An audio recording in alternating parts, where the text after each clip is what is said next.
starting the next book, called Exodus or Shemot. So let me ask you guys. This is an easy one. You know the answer to this one. What does Shemot mean?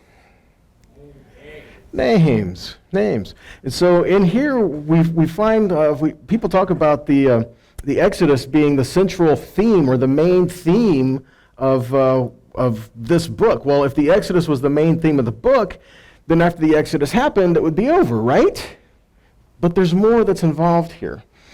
I submit to you the Exodus is the foundation for the book. It's a requirement for the book, but we have to know who we're dealing with. This is what we set up as we ended the book last week, Bereshit. We started talking about Yosef. We started talking about Israel. We started to talk about identity and who the people were. Because there's constantly this battle, what we see in the scripture, of struggling to maintain or to rediscover your identity. And there's no exception in that tonight.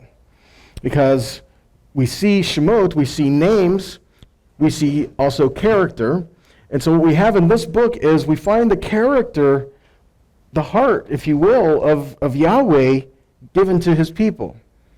He shows us his character in this book, and he reveals it to his people. And so there's some exciting things that we're going to get into in here tonight, okay? The first thing I'd like to address is, as it was in Bereshit, like when you hear people talking about the book of John, what's the opening line of John? John 1:1. In the beginning. Okay, so that's alluding for us to go back to the beginning. Well, I submit to you the same holds true here. If we're going to find the things that are to happen prophetically and the things that are to happen in days to come, we need to take a look back to see what has already been, because truly there's nothing new under the sun, and the things that will be are the things that we've already seen. So how does the Father deal with his people? How does he deal with the nations that oppress his people? And how does he deal with his people being rebellious and being obedient? So we find all of this given into this book. Not just this parsha, but in this book. And so we're going to see some really neat things in here. So along the lines of we see the end of things given from the beginning, let's go back and take a look at this. Isaiah 46:10. Says he declares the end from where? The beginning, and from ancient times, things not yet done, saying, my counsel shall stand, and I will accomplish my purpose. This Exodus imagery, because when we think of the Exodus, it wasn't just, okay guys, we're leaving, let's go. There are things that had to happen, right? I mean, the plagues, the judgments, the great and awesome works, the amazing things, all the people, and it was a judgment on every deity that Mitzrayim held, each of the plagues. And so we find all of these things in there, but it's not the only place we see it, because we see it in Revelation as well. Because Revelation 11:15-19, the seventh messenger sounded, and there came a loud voice in the heavens saying, the reign of this world has become the reign of our master and of his Messiah, and he shall reign forever and ever. And the 24 elders sitting before Elohim on their thrones fell on their faces and worshipped Elohim, saying, we give you thanks, O Yahweh El Shaddai, the one who is, who was, and who is coming, because you have taken your great power and reigned. Okay, verse 18. And what happened? The nations were enraged, and your wrath has come, and the time of the dead to be judged. So judgment going forth, and the nations raging, but judgment going forth and happening, to give the reward to your servants, the prophets, and to the set apart ones. He gave reward to those who were obedient and brought them out, and to those who fear your name, small and great, to destroy those who destroy the earth. And the dwelling place of Elohim was open in the heaven, and the ark of his covenant was seen in his dwelling place. And there came to be lightnings, voices, thunders, and an earthquake, and great hail. Now, this is some images that we get at Mount Sinai as well, but couldn't we say we see some of these in the judgments and the plagues that went forth in Egypt too? See? And so all of these things kind of work in together. The things that we've seen, we're going to see again. And so what is the heart of the Father? That he brings his people out of the nations that are holding them captive. But yet, how's he going to do that? And what's it going to look like? And what's the end result?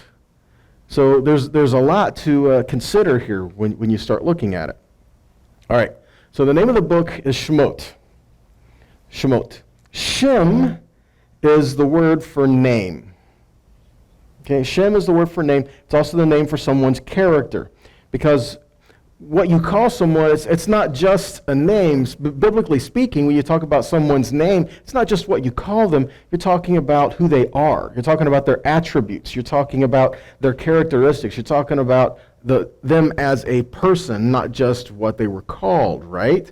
And we see that as we go a little step further, because Shem is also the root of the word neshama, which is sometimes translated as soul. So the soul of the man we can determine by their character. See, makes sense? And so what they called them was based on who they were, not necessarily what they wanted to say about them, but who they were. Right? And again, the breath of man is character. It's what makes him who he is. And I have here the name of an individual is more than an identifier, but it is descriptive of his character, or you could say his breath. So we're talking about identity again. And in Shemot, we're talking names, but we're talking about identity. The people of Israel, when they were in Mitzrayim, did they really know who they were? I mean, they say, okay, we're Hebrew. But what's the big deal about that? Were they just another group of people in the nations? Or were they something more than that? Were they a people who were prophesied to be a great people? Were they a people who were prophesied to carry the name and the heart of their God? So what happens is they may have remembered enough to call themselves Hebrew, but did they lose what that meant?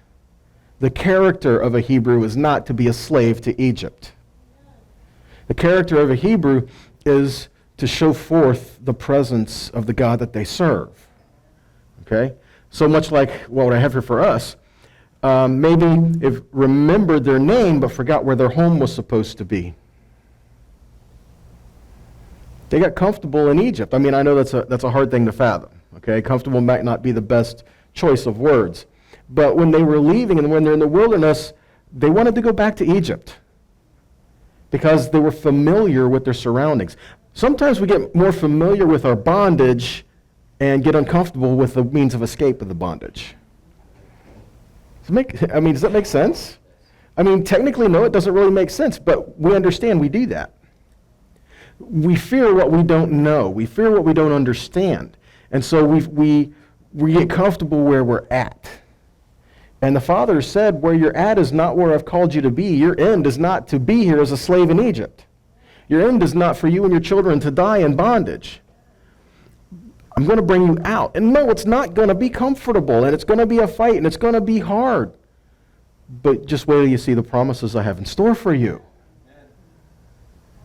See, so these are the things that we have to keep in mind as well. And this is what was before the children of Israel. Here they were Hebrew, but did they forget the promise to Abraham? We're not told specifically if they remembered it or forgot it. So we kind of have to go by on what's going on in their actions. I mean, did they know that a deliverer was supposed to come? How did they know a deliverer was supposed to come? I mean, the prophecy that Yahweh gave to Abraham says, 400 years they're going to be down, but I'm going to bring them out. I'm going to bring them back. They're going to come out of that land, and I'm going to judge that land. So somewhere along the line, was this remembered? Was this told? Sure. Okay? All right. So we are citizens, but where are we citizens? They say, well, I'm American, right? Okay, but the question is, do we identify more with physical things than the spiritual things? Keep in mind, the country that you were a citizen of here on this earth, you need to operate and function as a citizen of that country, but yet we can work and function as ambassadors of a greater kingdom. It's interesting, because where do you put an embassy? Wherever an embassy is, whatever country it's in, it is considered the soil of the country it represents. If we have an embassy in Jerusalem, that's considered American soil. Even though it's not, it's considered. Okay? So if we can be ambassadors for the kingdom of the Most High, what does that mean? Though we may live all over the globe and countries that are scattered all over, we can walk and represent and function as those who represent the kingdom of the Most High. We are citizens of that kingdom. And if we are citizens of that kingdom, though we live in all the nations, we need to identify as Israel. You know why? Because in this world, we have nation pitting against nation, people against people. We have wars and people not getting along just based on where they're from. If we can identify that we are Israel and we are part of that kingdom of the Most High, it doesn't matter where we are from, we are identifying ourselves as one family. And that is where our focus needs to remain. Okay, like Peter says, friends, I urge you as aliens and what kind of residents? Temporary residents. Not to give in to the desires of your old nature, which keep warring against you. So we're citizens, but where are we citizens? See? And it's like one of the things, and I heard someone say this, I can't remember who, I'm thinking it was Mike Clayton, but I'm not 100% certain. He said we need to lose the hyphen in our name. You know, I am a so-and-so American, and so-and-so American. So what happened to just American? And the principle is not to be American. The principle is, well, I'm an American Israeli. How does that fit? You know? No, we need to identify as Israel. And that's the amazing thing is we can identify as the people of Israel no matter where we are throughout the world. And where we're at, it's not going to function differently. We're not trying to rise up and take over America, but what we're trying to do is make the place where we're living a better place. See, and so we're Israel. And that is where our identifying factor needs to remain. Jeremiah 46, 27 and 28 says, but as for you, do not fear, O my servant Yaakov, and do not be discouraged, Israel, for look, I am saving you from where? From afar. And that doesn't mean like the house is burning down. You know, we're in the south. From afar. So saving you from afar. And descendants from the land of their captivity, and Yaakov shall return. All right? And it says, you shall have rest and be at ease with no one disturbing. Verse 28, do not fear, Yaakov my servant, declares Yahweh, for I am with you, though I make a complete end of the Gentiles, of the nations to which I have driven you, yet I do not make a complete end of you, but I shall reprove you in right ruling and by no means leave you unpunished. So what he's saying is no matter where we're at, the nations where we are, he's going to bring us out. And that kind of sounds like what he was saying about Mitzrayim, about Egypt, about bringing the people out there as well. He said he was going to bring them out, and he did.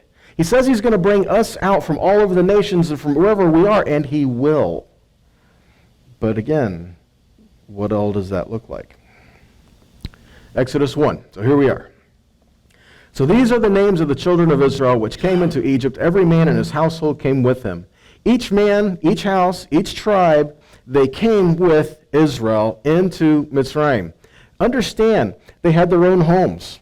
They had their own families. They had their own identity. Each was an individual. They were their own person. But yet, they identified as a whole. Even though they were from one of the brothers, one of the tribes, they identified as a whole. And here in Egypt, we find that they're trying to break them, they're trying to divide them, they're trying to split them up, and they're trying to cause them to surrender, to break their will, right? I mean, we have it. What did Pharaoh say when Moshe said, come, let my people go? He says, no, they got too much time on their hands.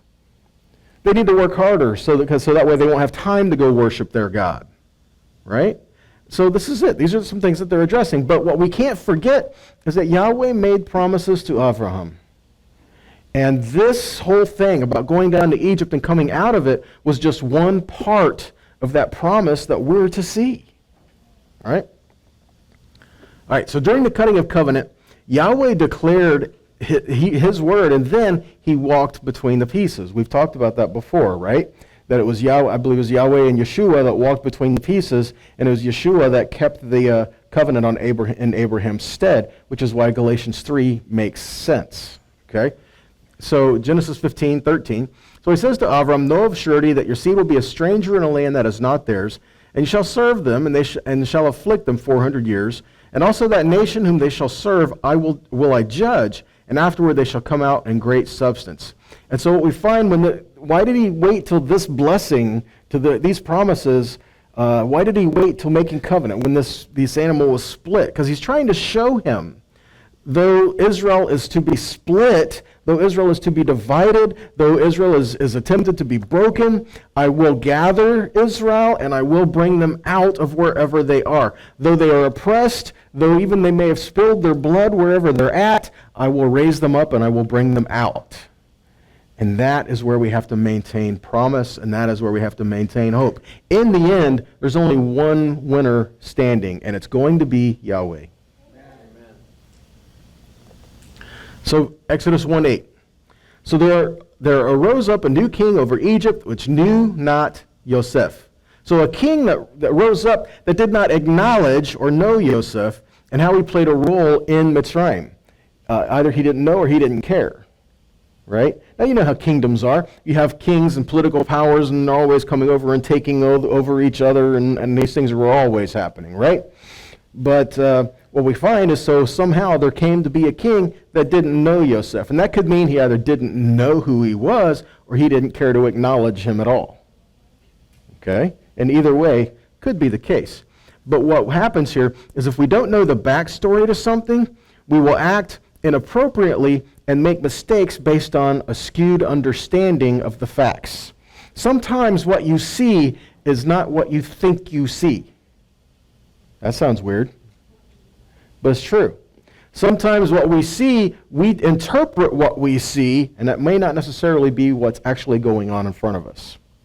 Okay? So we have to stop and understand the backstory on some things sometimes to get accurate context. It's like when we're reading Scripture. We can take a Scripture and pull it completely out of context and make it say just about anything we want it to. But the end result of that is we're going to be going down a road you don't want to go down. Right?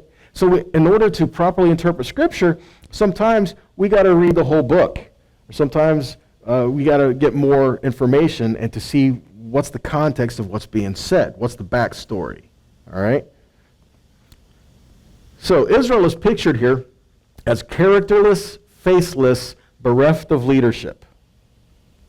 Think about it. A king arose. How was it so quick and easy for him to take him over?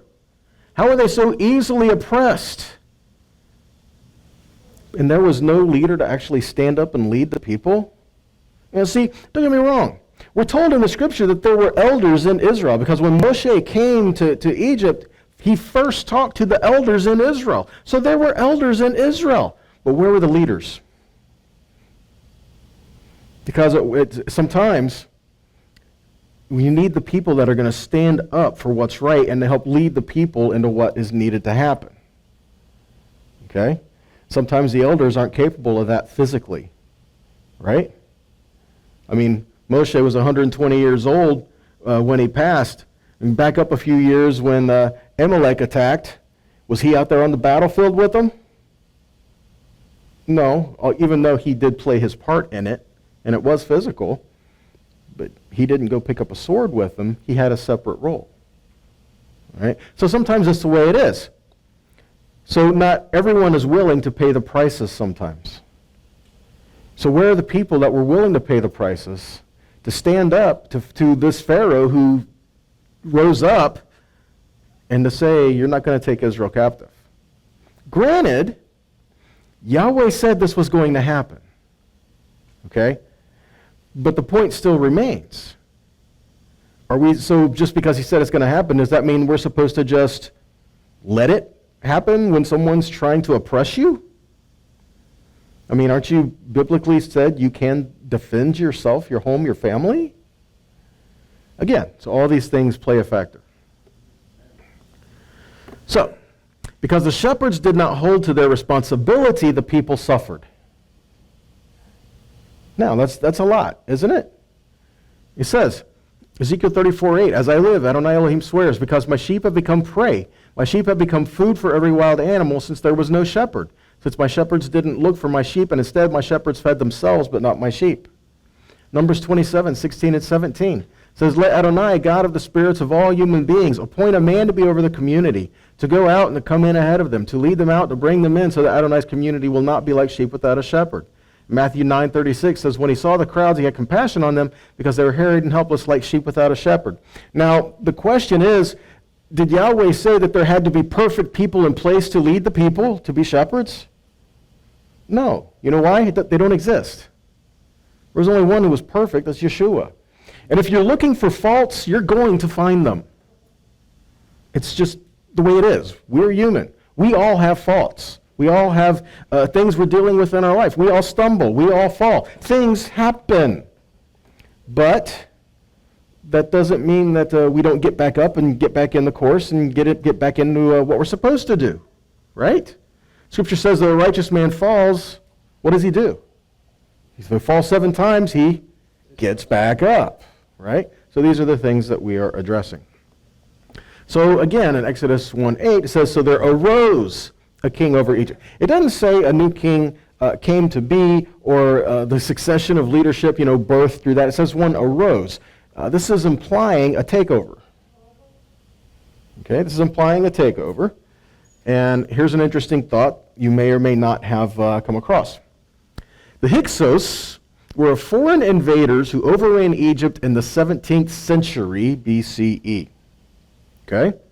The Egyptians called these kings rulers of foreign lands, translated from Egyptian as Hegakes. Greek authors rendered this as Hyksos, which mistranslates as shepherd kings. Shepherd kings. In other words, they would have been Semitic in origin. And this reason, many scholars believe them to be Semitic. So what we have here, Brad Scott has this to say about the Hyksos. He says the kings of the earth were kings of foreign lands. They came in on horses from the north and the east around 1720 BCE, possibly around Mount Seir, and they mixed with the people. They were undocumented with spurious backgrounds, origins technically unknown. All right? They brought the Egyptians the chariot. What are chariots made out of? Iron. Well, who settled in an area where iron was prevalent? Cain. And horses and a composite bow. And what happens now? You get chariots, iron, and the composite bow, and now you're setting them up for war now, aren't you? Okay? They're wanderers. They have no country. And they set up shop in other countries, and they take over. They come to an area, they populate it, and they take over by majority. Right? All right, here's more information. They worship the god Set. Set in the Hebrew means to surround and destroy, to run to and fro, to wander. If you add the noon to that, noon is life, right? To wander around and seek to destroy life, you have Satan, the accuser of the brethren, the one who roams around to try to destroy life, who wanders to and fro through the earth, seeing who he can destroy. History records them as invaders. It is Palash, similar to Palestine, also Palestine. These are just side notes, okay? May or may not be directly connected. It's just one of those similar words. Around 1530, they were driven off, which would have been around the time of the Exodus-ish. In rabbinic literature, the Hyksos are called the thorns. This is a metaphor for Esau, like trying to choke the seed out, trying to choke that out. Ages of Chaos by Emanuel Velikovsky, he says the Hyksos are Amalekites, Esau. All just food for thought, but could it be that this is a people, an outside group that rose up to power that didn't like Israel anyway? See? So, verse 9.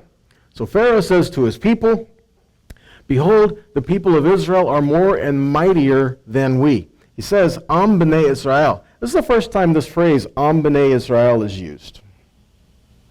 Okay? He's acknowledging them as a people, which is interesting because when he's also talking against them, he says, let us get them before they get us, kind of thing. He calls them it. He doesn't just call them Israel, he calls them it.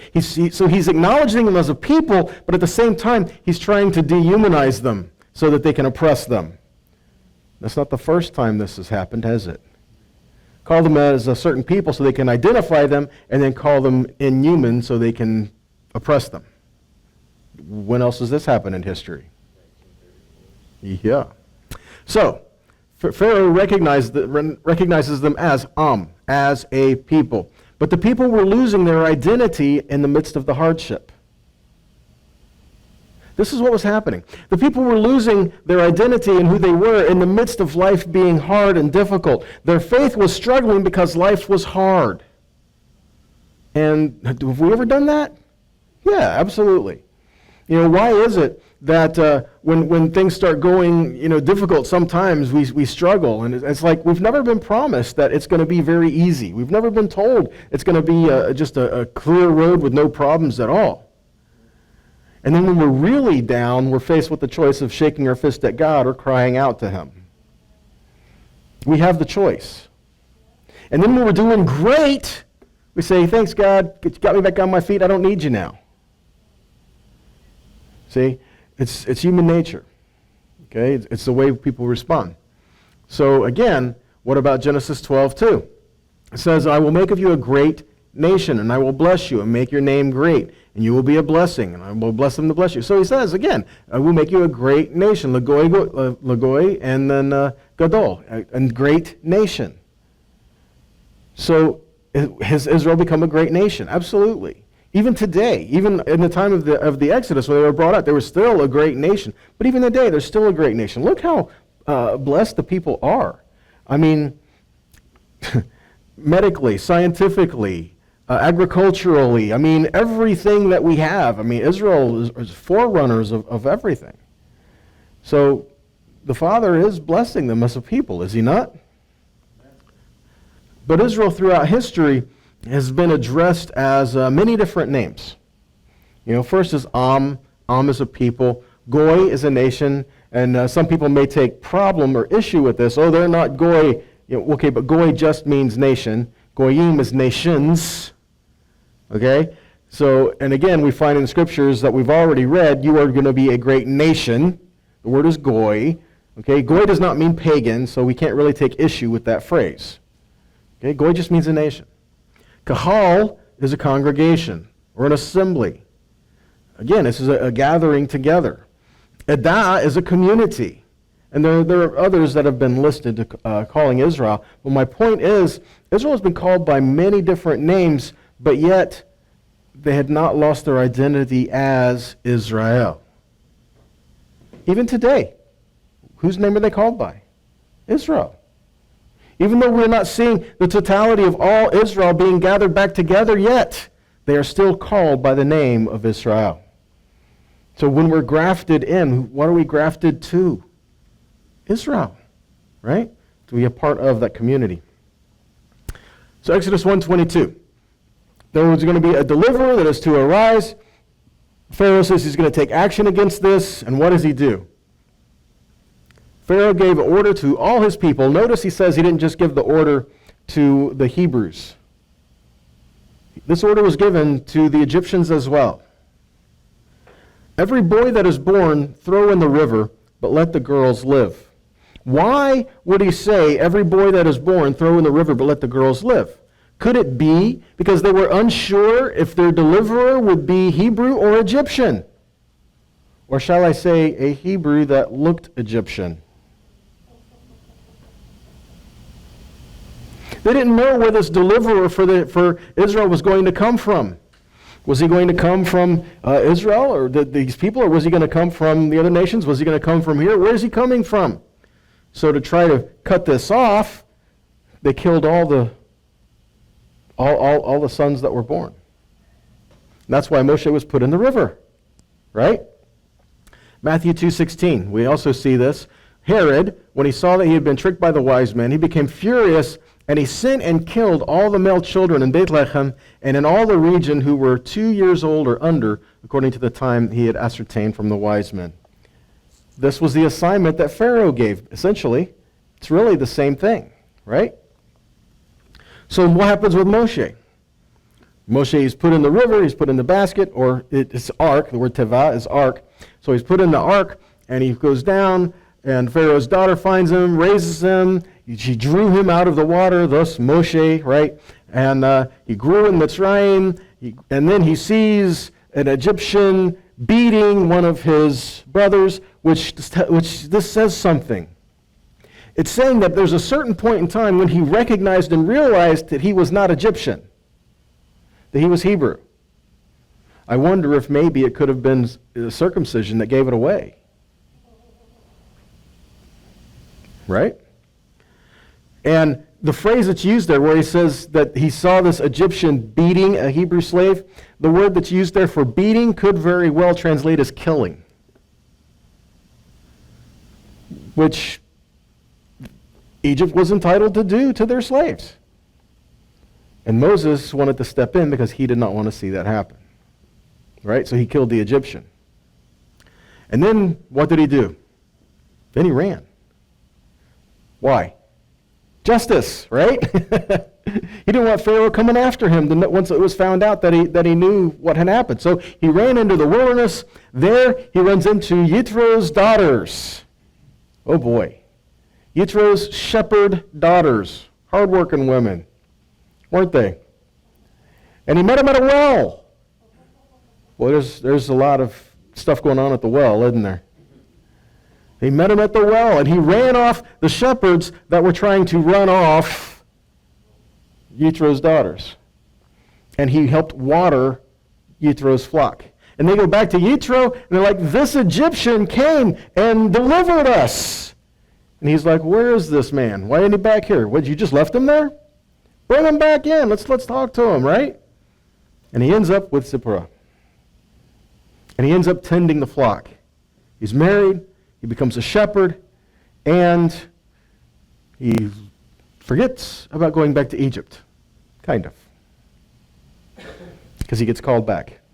Right? Just when he thinks he's free, they suck him back in, right? All right. So Exodus 32.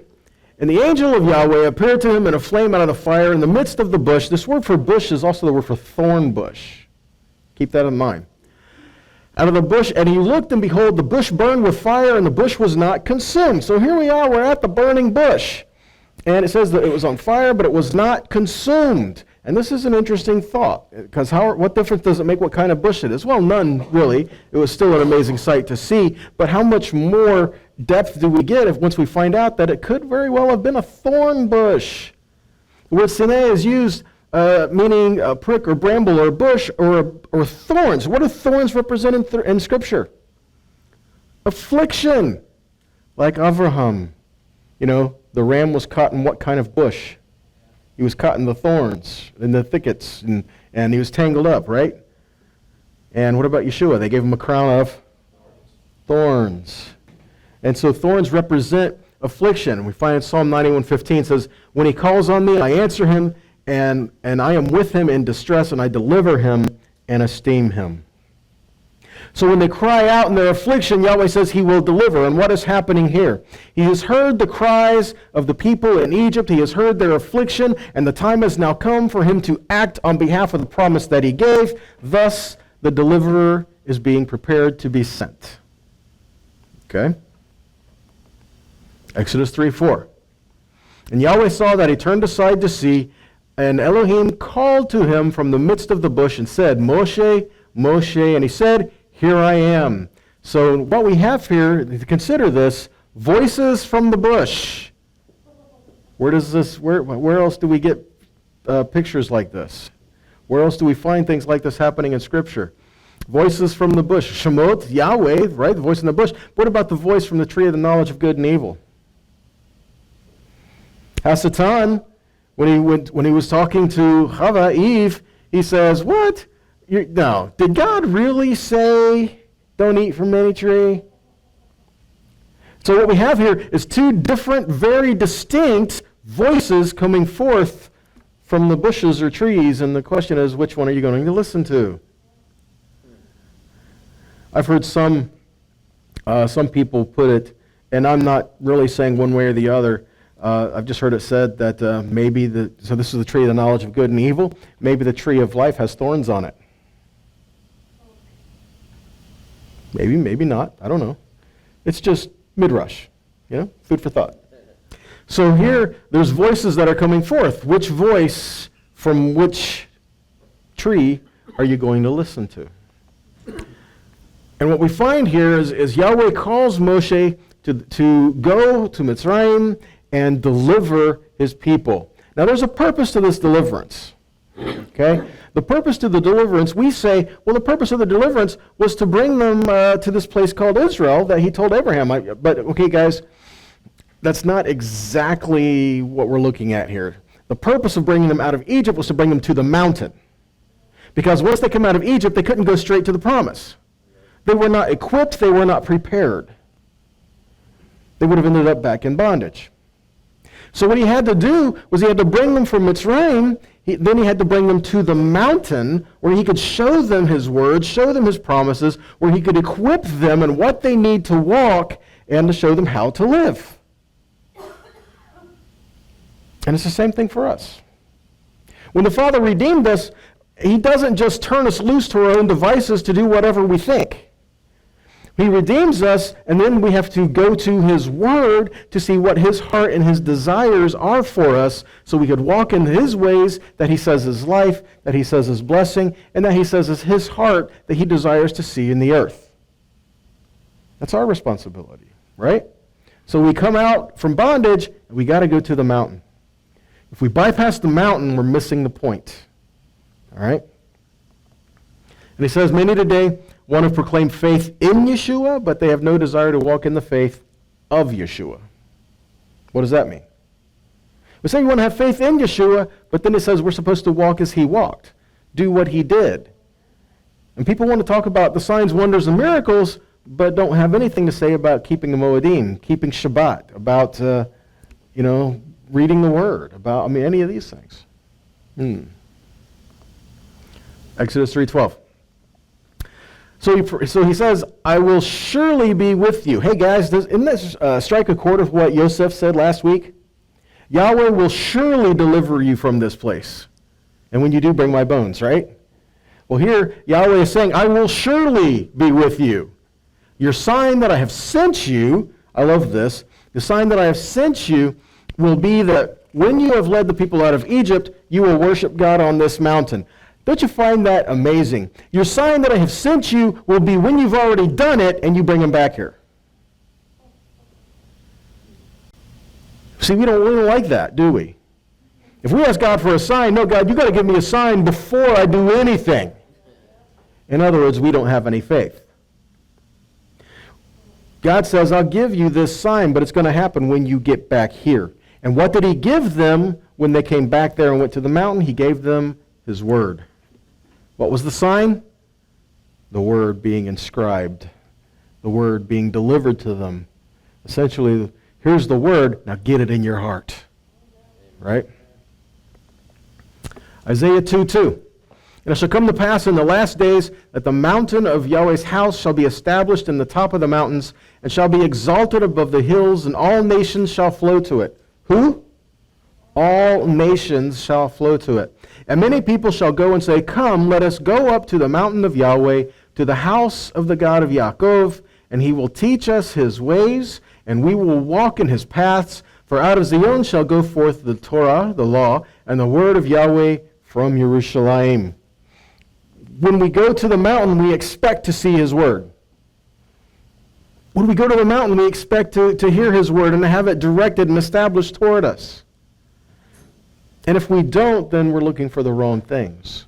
If all we're doing is looking for the thunder and the lightning and the signs, wonders, and miracles, we're missing the point of, so now what happens when we leave the mountain and we have to walk?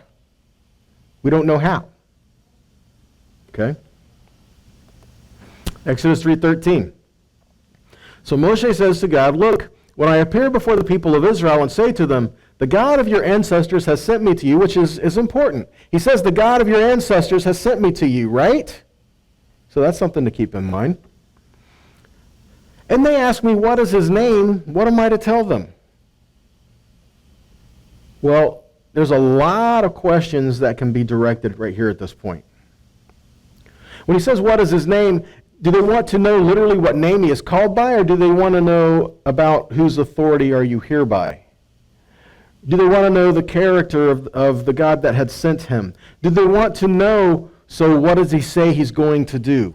How is this going to be established? Because remember, a person's name reveals their identity, not just what you call them, but who they are. Right? So he says, so when I go, and they're going to say, so by whose name are you telling us this? Something to consider, isn't it? So why would they ask? Could it be that they wanted to know the one who would deliver them? Well, of course they would. But they wanted to know if Moshe came on his own authority or not. Hey, Moshe, are you just some guy that's going to get us all killed? Or did God really send you? In other words, Moshe went to the elders among Israel, and the elders questioned him to make sure he was legit. How many people today come in, I'm a prophet, but they're never questioned. They're never checked out. They're never looked into to make sure that they're legit, that yes, the God of Abraham, Isaac, and Jacob sent this person. So this was what the elders were doing. And Yeshua says, he that receives you receives me. He that receives me receives him that sent me. He that receives a prophet in the name of a prophet shall receive a prophet's reward. And he that receives a righteous man in the name of a righteous man shall receive a righteous man's reward. Again, these are just some things that we're looking at. Yeshua says, if he sends someone, we receive them, then it's honoring. Okay? But if we say, no, I'm not going to receive this person, and they were sent, what's going to happen? Yeah, that's not going to go well, is it? So here, Moshe went, and if the elders would have said, nope, we don't believe that Yah has sent you, we would be reading a completely different story. Right? So what he says, so when I ask them who sent me, who do I tell them? And this is where we get the rendition of I am that I am, right? And they say, so I am has sent me. And so his name is I am. I don't necessarily ascribe to that. I mean, I'm not like flat out opposed to someone saying this, because especially following in line of someone's name is their character, right? But I'm thinking more along the lines of this is more of a declaration, more of an attribute than it is a name. What do I mean by that? Because when you read the rest of everything else in context, he doesn't say, tell them I am sent me. Read through everything else and then see what he says and put it all together. Okay? And that's where we get a broader picture of what he's really saying. Because the word there for I am is ihiyeh in the Hebrew. Ihiyeh, asher, ihiyeh. Ihiyeh is a form of the word hayah, which means to exist. In other words, it's a form of I will be. Ihiyeh, it's I will be. So what he's telling him, when they ask you who sent you, you tell them, I'm going to be with them. Don't fear. Don't be afraid. Because, sometimes we can question ourselves out of obedience, right? Don't fear. Don't be afraid. Tell them, I am with them. And then he says more. He doesn't just stop there. If he just stopped there, then I would be inclined to agree that this is a name. Okay? But he doesn't. Again, this is a form of hayah. The Talmud, Berachot 9b, explains God's response as follows. Go tell the Israelites, I will be who I will be, and I will be with you in this exile, and I will be with you in future exiles. Again, he's just telling them, I'm going to be with you. Okay? Could it be the people forgot the name or the character of the one that they serve? Maybe, maybe not. Could they be questioning, why has God allowed us this oppression? Why are we suffering? Right? If we are his people, how come I'm going through these things? Guys, sometimes it's just we live in a fallen world, and sin is present. But sometimes it's an issue, like he told, I have raised Pharaoh up for the purpose of crushing him, so that the world can see his power and his glory. He says, I have raised him up so that I will be glorified in him. How's he going to be glorified in Pharaoh when he demolishes him? Okay? So maybe that a lot of these things are happening so that the presence of Yahweh could be seen. Much like when Yeshua was asked, hey, who sinned that this person was born blind? That's a weird question. You say, well, his parents sinned so the kid is born blind? Or did the kid sin in the womb that he's born blind? I mean, what are you trying to say here? And Yeshua said, nobody. Well, then why is he blind? But to show the glory of Yahweh, and he healed him. Sometimes we have to go through something just because Yahweh says he wants to do something in our life for others to see. So, Exodus 3:15, so God said further to Moshe, say this to the people of Israel. Again, so it's not just I will be, he says say this, right? Yahweh Elohei Avotenu, or Avotechem, sorry. Yahweh, the God of your fathers. That's different, isn't it? The God of Abraham, the God of Yitzhak, and the God of Yaakov has sent me to you. So that's a direct answer to his question, is it not? So when I say, who sent me, who sent you to us, is what he's saying. He says, answer, Yahweh, the God of your fathers has sent me to you. Again, that's direct. Who sent you? He sent me. Okay? Interesting, though. Because he continues to say, this is my name forever. What is his name forever? Yahweh Elohei Avotechem. Yahweh, the God of your fathers. This is my name forever. This is how I am to be remembered for how long? Forever. Generation after generation. Forever. Right? So again, even just by saying and calling him I am, are we negating the fact that he desires for us to be called Yahweh Elohei Avotechem? The God of our fathers? Because if we do, that changes the focus a little bit, doesn't it? If we can say that he is Yod-Heh Vav-Heh, the God of Abraham, the God of Isaac, and the God of Jacob, then that forces us to recognize our connection with Abraham, Isaac, and Jacob. But if we call him by some other name, we don't have to acknowledge Abraham, Isaac, and Jacob, and we can form our own little group without acknowledging them. So again, to change the name of the one we serve is to change the character that he desires for us. Right? Jeremiah 23, 25 to 32 says, I've heard what the prophets prophesying lies in my name are saying. They're prophesying lies in his name. So what does that mean? Does that mean that they're pronouncing his name just the right way and they're still telling lies? No, they're saying this is what Yahweh is saying. This is his character. This is what he desires. This is what he's telling us. And they're lying to the people. I'm going to throw this out there. If we think, and by no means do I think we need to look down upon his name. I think we need to hold it and reverence it and to honor it above all else. The problem is none of us were there when Yahweh spoke it to Moshe and Aharon to tell us exactly how to pronounce it. That's true. If we think that if we could just pronounce his name just the right way, and that's the only way we can honor him, and then he will move on our behalf, we are actually entering into realms of witchcraft. Because we're using his name like an incantation.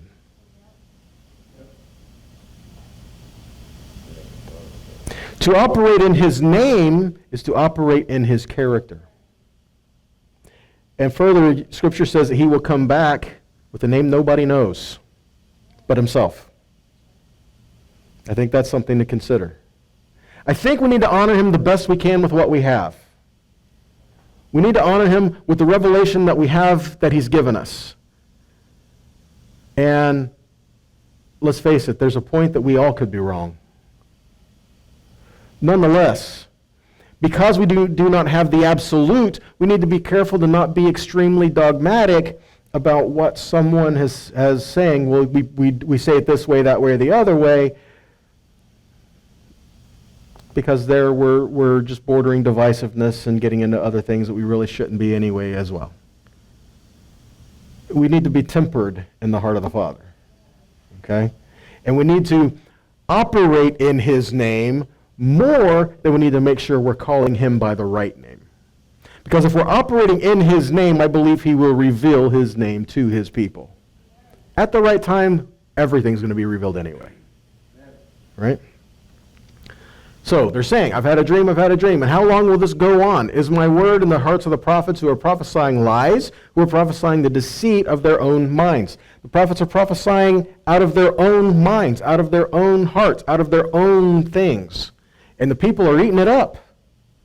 Right? Why? Because it's what the people want to hear. They like to use the prophets like soothsayers. They like to use the prophets like psychics. Right? It says, and again, with their dreams they keep telling each other, they hope to cause my people to forget my name, to remove them from his character, like Balaam and Balak. Balaam said, I can't curse the people, but we can cause them to remove themselves from the character of Yahweh, thus opening the doors for sin to come in. It says their ancestors forgot my name when they worshipped Baal. Verse 28, so if a prophet has a dream, let him tell it as a dream, but if someone who has my word should speak my word faithfully. What do the chaff and wheat have in common, asks Adonai? Isn't my word like a fire, asks Adonai, like a hammer shattering rocks? So I am against the prophets, says Adonai, who steal my words from each other.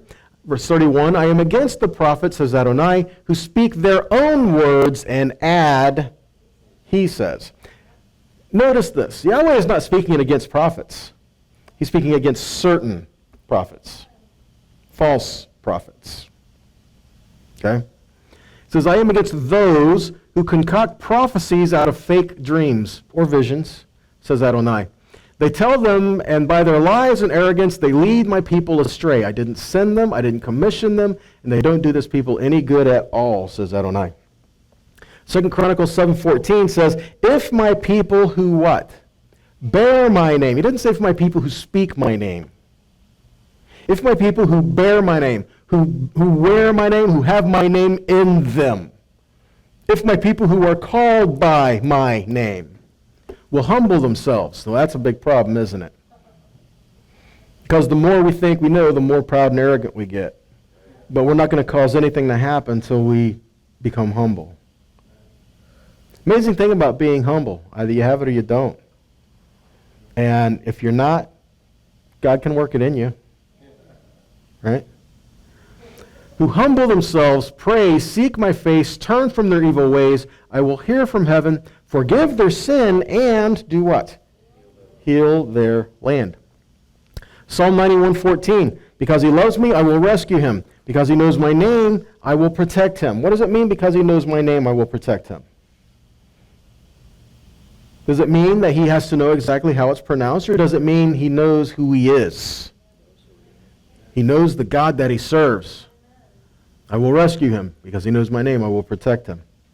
Isaiah 42:8 says, I am Adonai. That is my name. So is Adonai his name? No, Adonai is a title. So what does it say in the Hebrew? What does it say in the scripture? It says, Ani Yod He Vav He Hu Shmi. I am Ani Yod He Vav He. That is, and he says, this is my name. So again, we're given his name, we're just not told specifically how to say it. Isaiah 51:15. I am Yahweh, your God, who stirs up the sea, who makes its waves roar. Adonai Tzavaot, Yahweh Tzavaot is his name. He has many names. Okay? And this is kind of one of the points. He has many names. Who's to say that we are calling him by just one of them? He is one God. Shema Israel, Adonai Eloheinu, Adonai Echad. But we find his character being revealed in many different places to his people. And they called him by what they needed him to be right now. That's why he said, I revealed myself to Abraham, Isaac, and Jacob, Abraham, Yitzhak, Yaakov, as El Shaddai. But by my name, Yod-Heh-Vav-Heh, I did not reveal myself to them. But if you go back in the scriptures, you can see where it is declared he had spoke Yod-Heh-Vav-Heh to them. So how does he say, I didn't reveal myself to them by my name, Yod-Heh-Vav-Heh? It meant he was showing them what they needed right here at this point. He was not showing them the totality of who he was. Right? Isaiah 52:6. Therefore my people will know my name, and therefore on that day they will know that I am the one speaking. Here I am. So Exodus 3:15. So he said, thus shall you say to the children of Israel, the Lord God of your fathers, the God of Abraham, the God of Yitzhak, the God of Yaakov, has sent me to you. This is my name forever. This is my memorial to all generations. So it says forever, Zeh Shmi Le'olam. Le'olam is forever. Okay? So this is my name forever. Interesting, though, the word olam means it can also mean concealed. So you could say forever, but you could say concealed. Or even ancient, or something that's perpetual or continual. But this olam that's written here is without the vav. In other words, even though I'm revealing this is my name forever, there's still a part of this that's yet to be revealed. I'm concealing a part of this. And I think it's interesting you find that vav in relationship with the Aleph Taf and Yeshua and make that connection and all of that, right? Because the Aleph Taf became the Ot, Aleph Vav Tav. He is the sign, right? So Moshe says they won't believe him. He's arguing with God. Like we've never done that, right? He's arguing with God. And Yahweh gives him two signs. What's the first one? The rod. And then the second is cleansing leprosy. Remember, he says, so put your hand, we forget about that one, don't we? So put your hand in and pull it out. And it's leprous, white. It's all leprous. And he does it, and he cleanses him. Interesting, the show that he is who he is he cleansed leprosy. And again, this is another showing forward to Yeshua, isn't it? As a deliverer. So he gave him two signs, the rod and the cleansing for leprosy. Exodus 4. Moshe answered and said, but behold, they won't believe me or hearken to my voice, for they will say, Yahweh has not appeared to you. And Yahweh said to them, so what is in your hand? And he said, a rod. The word for rod is matah, which is also the word for a staff, a rod, or even a tribe. We have a parsha called Matot, tribes, right? So he is saying, so what is that in your hand? Well, it's a rod. And he's saying, I am putting this rod in your hand, but he's also saying, I'm putting the tribes in your hand. I'm giving you the authority to operate and function for all Israel, for all of the tribes. All right? And then Yahweh makes another prophetic statement. And it shall come to pass, if they will not believe you, nor hearken to the voice of the first sign, they will believe the voice of the latter sign. And it shall come to pass, if they will not believe these two signs, neither hearken to your voice, you shall take the water of the river and pour it on the dry land, and the water which you take out of the river shall become blood on dry land. Oh. So take the voice of the first sign, the Torah, and the voice of the second sign, the prophets, and if they won't listen still, then take what was prophesied, take the living water, and the living water that flows will become blood on the ground. Speaking of, I believe, Yeshua.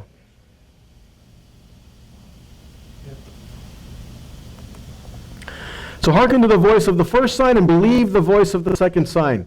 Yeshua said that he only spoke. Listen to this. Yeshua says he only spoke, he only gave voice to what the Father said. He didn't speak his own words. And I find that amazing. Even Yeshua didn't just come blab, blab, blab, blab, blab. And if anyone had the right to say anything he wanted, it was him. But even he said, I only speak what the Father is telling me to speak. John 5:19, he says, therefore Yeshua said this to them, indeed, I tell you that the Son cannot do anything on his own, but only what he sees the Father doing. Whatever the Father does, the Son does. So Yeshua is saying he's lining up with the heart and the will and the purpose of Yahweh perfectly. So how does this contradict what he gave Israel? It doesn't. How does it contradict the word that was given before? It doesn't. John 12:46-50. So I am come a light into the world, that whosoever believes on me should not abide in darkness. And if any man come hear my words and believe not, I judge him not, for I came not to judge the world, but to save the world. He that rejects me and receives not my words has one that judges him, the word that I have spoken. Well, what's the word he has spoken? The word that the Father spoke already. So the same shall judge him in the last day. For I have not spoken of myself, but the Father which sent me. He gave me a commandment, what I should say and what I should speak. And I know that this commandment is life everlasting. So whatsoever I speak, therefore, even as the Father says to me, so I speak. We even see this with Moshe. Moshe even says his words are not his own. He acknowledges that. The words that he speaks are not his own words. Exodus 4:10. Moshe says to Yahweh, I'm not eloquent. Literally what this says in the Hebrew is, Lo ish davarim anochi. He says, I am not a man, davarim anochi, of words. I'm not a man of words. See, it's translated, I'm not eloquent, but he says, I'm not a man of words. Now, interesting that we have a book in the Torah called Devarim, and it starts off, Ele hadvarim, these are the words that Moshe spoke. An entire book in the Torah. See, we start off with Moshe saying, I am not a man of Devarim. And here we find the Father using him and bringing him to the point of where now he is. And it wasn't Moshe, it was the Father bringing him through that process. Okay? Devarim means words. It also means things. It means acts. It can also mean chronicles. It can also mean commandment. It's just things, words or things. So he says, I'm not a man of this. And Yahweh is saying, I beg to differ. But Moshe still doubts. He says, please find somebody else. And Yahweh says, fine, I'll send you Aaron. And that's interesting too. So now therefore go, and I will be with your mouth, and I will teach you what to say. But he replied, please, Lord, send who? Someone else. Anyone you want.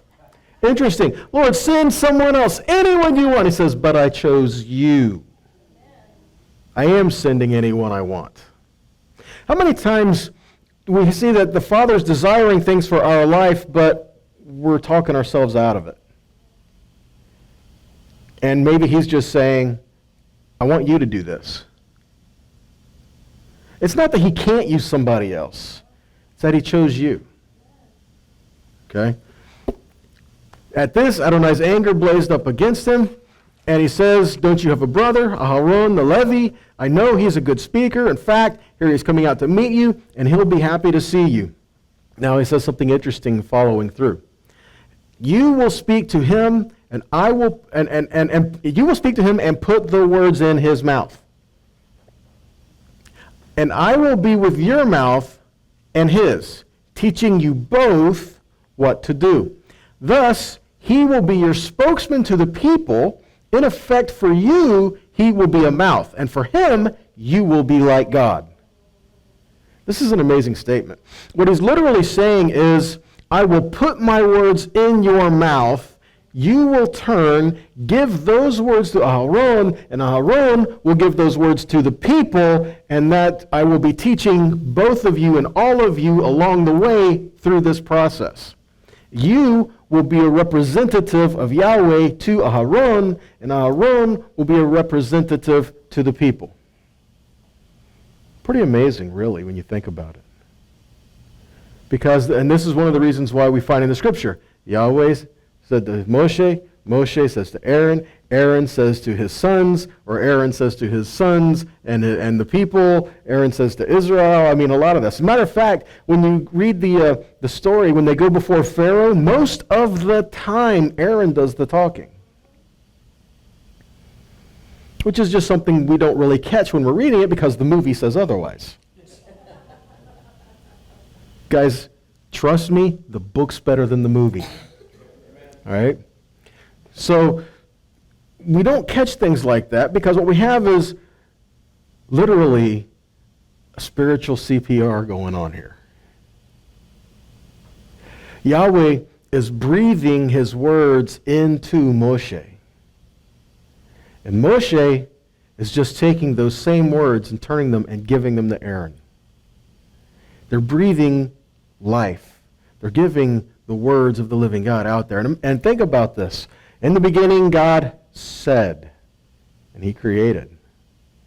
So when he's speaking these words to Moshe, these are words that are giving life, not just to Moshe, but to Aaron, and as it's given to the people, transferring all that as well. It's really an amazing process. And the point I want to leave us with is this. To speak in his name is what we're supposed to do. But what that means is that we are to speak according to his character. If we are speaking in his name, that means we are to walk in his ways. It means we are to show the life of Yahweh to the people around us. That's the heart of the Father. He is a God that heals. He is a God that delivers. He is a God that restores. But above everything else, he is a God that draws people to himself to equip them for the promises that he desires for them. And that's where we have a role to play. We received the word from Moshe. We have it in front of us. The question is, are we going to receive that as well? Are we going to take those words of life and to share them? And that's our task. All right? Good? All right, let's all stand.